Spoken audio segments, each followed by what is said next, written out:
Em 1894, foi eleito como sucessor de Floriano Peixoto o paulista Prudente de Moraes, um republicano civil, que governou o país até 1898. A partir daí, teve início a chamada República Oligárquica, que elegeu presidentes civis ligados ao setor agrário. Para entender o contexto em que nasceu a República Oligárquica, é preciso retroceder ao período imperial e à formação da Guarda Nacional, cujo objetivo era combater as revoltas regenciais. A Guarda foi mantida por alguns anos após a queda do Império, até ser extinta em 1918.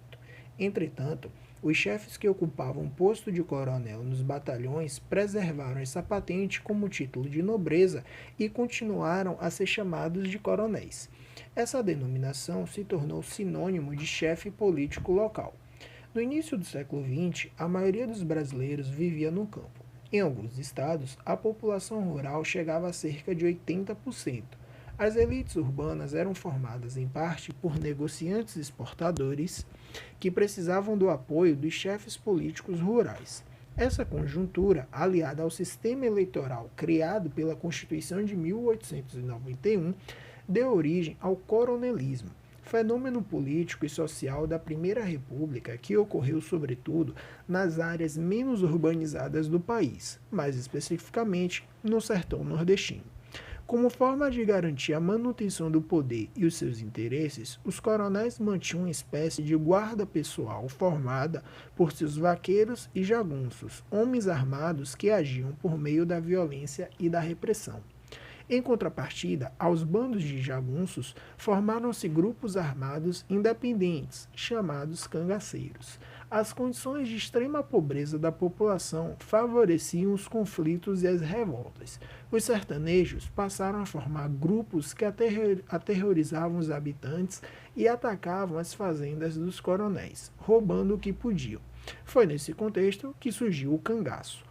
O cangaço, também marcado pelo uso de violência, tornou-se uma forma de vingança contra a miséria, a fome e o descaso do Estado com os sertanejos.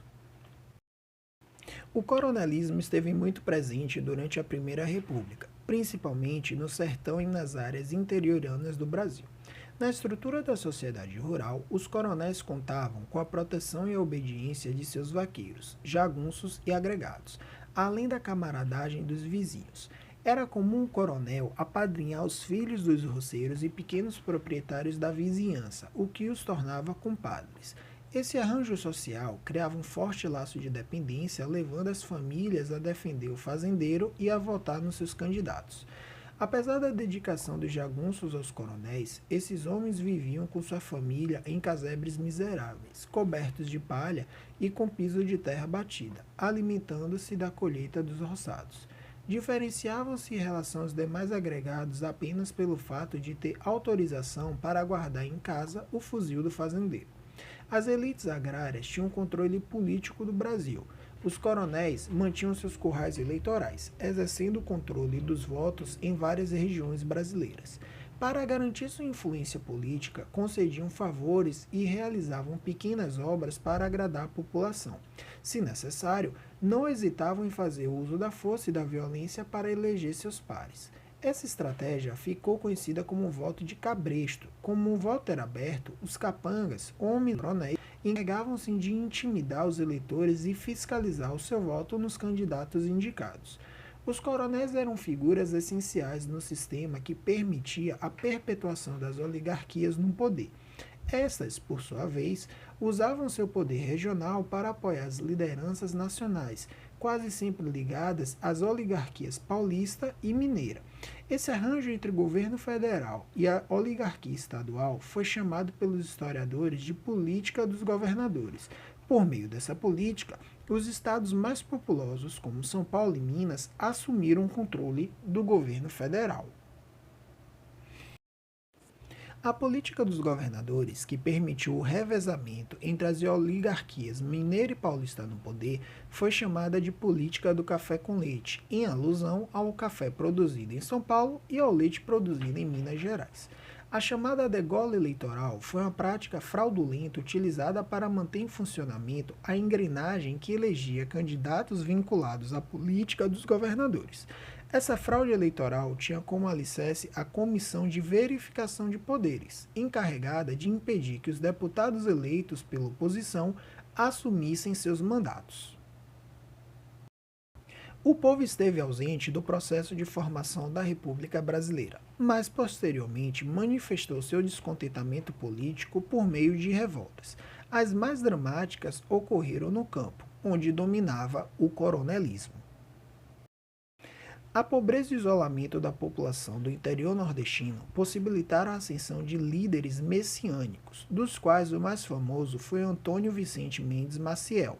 Antônio Conselheiro, como era conhecido, nasceu no Ceará e seu percurso como beato foi documentado em razão das perseguições que sofreu das autoridades desde a década de 1870.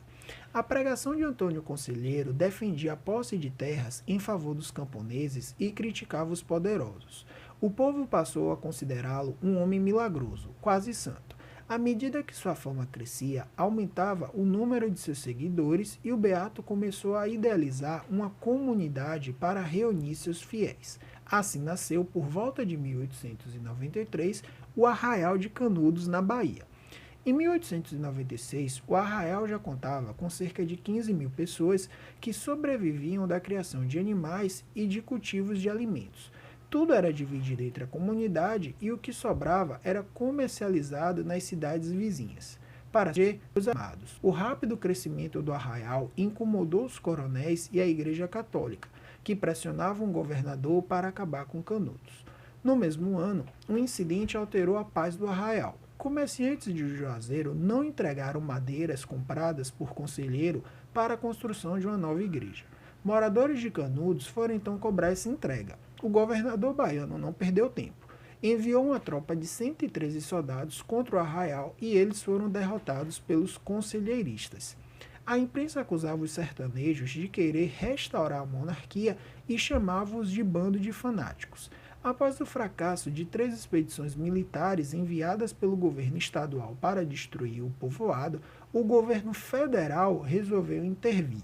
Em 1897, durante 3 meses, o Arraial de Canudos foi cercado por soldados do exército fortemente armados, bombardeado e invadido. A população foi massacrada e esse marcou o fim do Arraial de Canudos. Entre 1912 e 1916, outro importante conflito rural, a Guerra do Contestado, desenrolou-se no sul, na fronteira entre os estados de Santa Catarina e do Paraná. Diversos fatores contribuíram para a eclosão da revolta. O extermínio de milhares de indígenas caigã, a desapropriação de terras para a construção da Brasil Highway, uma ferrovia de capital estrangeiro, e o rígido controle exercido pelos coronéis da região. Reunidos em torno de um líder messiânico de nome José Maria, os camponeses expulsos de suas terras resolveram pegar em armas. Difundiu-se a crença de que José Maria regressaria à frente de um exército encantado para vencer as forças do mal e implantar o paraíso na terra. Os rebeldes sofreram violenta repressão do exército, que assassinou milhares de pessoas. Embora essa guerra tenha sido um episódio de proporções equivalentes às do massacre de Canudos e seja muito conhecida no sul do Brasil, é praticamente ignorada nas demais regiões do país.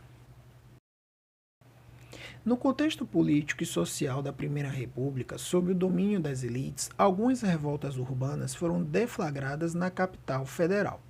Para a elite carioca, a modernização era fundamental para o progresso do país, e isso significava transformar a capital da República em uma réplica das metrópoles europeias. O plano de modernização implicava, na visão de boa parte dos políticos da época, expulsar do centro da cidade a população negra, mestiça e pobre.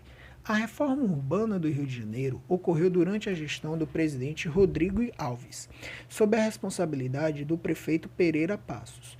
Os cortiços foram derrubados, ruas foram reconstruídas, edifícios foram erguidos e largas avenidas passaram a cortar a cidade. O bota abaixo, como ficou conhecido o processo de destruição dos cortiços e a expulsão de seus moradores, desencadeou uma onda de protestos entre as camadas pobres. A reurbanização elevou os preços dos imóveis no centro da cidade, obrigando as pessoas de baixa renda a buscar abrigo nos morros e nas áreas periféricas. O projeto de modernização do Rio de Janeiro incluía questões sanitárias e de saúde pública. A cidade era marcada por condições de higiene inadequadas e pela proliferação de doenças, e para mudar essa situação, em novembro de 1904, o governo baixou um decreto obrigando a população a se vacinar contra a varíola. A campanha, conduzida pelo médico sanitarista Oswaldo Cruz, somada à insatisfação popular com as reformas urbanas, gerou tumultos e revoltas na cidade. Além de considerar uma ofensa moral, a população desconhecia a importância da vacina e desconfiava das intenções do governo, que nunca atendia às vontades populares e também não fez nenhuma campanha de conscientização sobre a importância de tomar a vacina. Assim teve início a chamada Revolta da Vacina, apoiada por elementos radicais intelectuais contrários à República. Dizia-se que a vacinação era uma medida arbitrária, que violava a liberdade individual, e que a vacina era uma forma de controle do governo sobre a população. A revolta só teve fim com a intervenção das Forças Armadas após 10 dias de conflitos.